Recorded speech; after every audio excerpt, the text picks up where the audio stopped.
How to Sell to Top Executives Part 2. Hi guys, this is Sampath from Intandemly, and today I'm going to walk you through on how you can actually present like a pro. So I would not spend too much time introducing this topic because I've already done a part 1 on the same. So I will just walk you through the points which make you sound like a pro when you are presenting to top executives.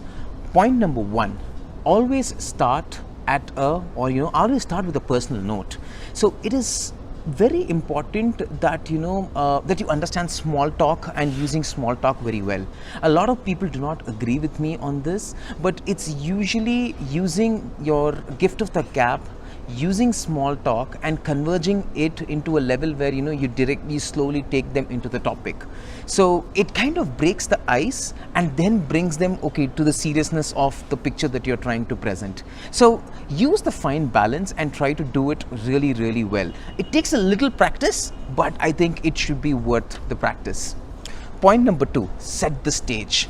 So it's very important for you to understand that none of the executives might not have read the material that you have sent across. Maybe they did not have enough time, or maybe they were bogged with other maybe priorities which they had to take care of. So planning for a very strong, I would say, a recap of the stuff that you have sent across before you even start the presentation might be a very intelligent way of starting the presentation. So even though if they would have already read the material, it's okay. I mean, just reinforcing and getting everyone onto the same page is also quite important. Point number 3 would be establishing credibility. I have actually emphasized a lot in this particular point in the first video, but over here I want to give you 4 tricks as to, just to sound that you're a more credible person. It would be coming across as an expert, building relationships, striking their ego, and 4th is, knowing their agenda. So you need to kind of master this art and understand how to sound really credible. For example, sometimes I use this typical line when I'm on presentations.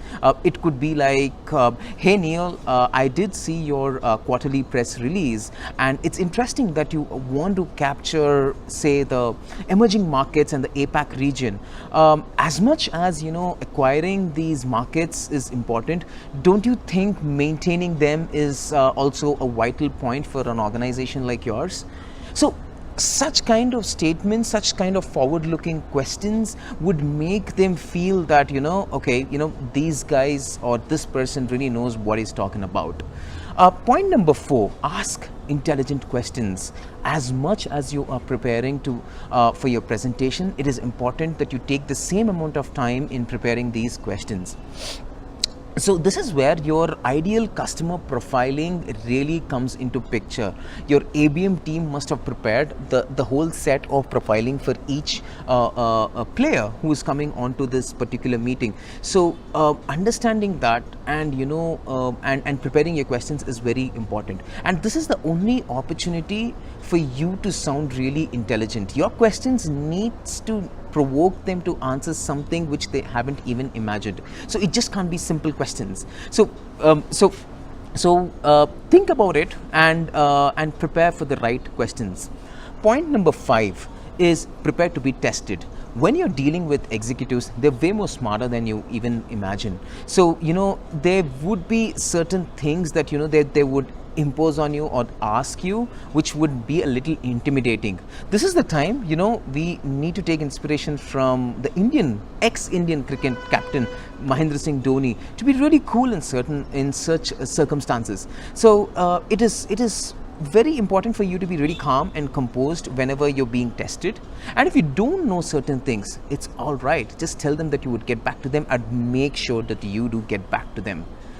Point number 6 is provide value and prove it. So throughout your presentation, it just cannot look as if it's a scripted presentation that you're giving. So make sure you're showcasing your particular solution to the problem, and they need to see instant value. If they're not seeing that, it would be a boring presentation. So practice and always test yourself and ask yourself if your presentation and if your solution is really providing them the right value. Point number 7 would be set clear next steps. Do not walk out of the room without concrete next steps with a time frame or with a deadline on mind. So I mean, like, to be a gentleman, just, you can ask the head of the executives to maybe you can ask them to just set the next steps, and in case if he does not, you take the lead and say that, this is what is required and this is what we're going to come back upon. So I hope this 7 steps would be kind of useful to you, and in my third video I'll be explaining how to follow up once you're done with your presentation. Thank you guys, and I'll be in touch soon.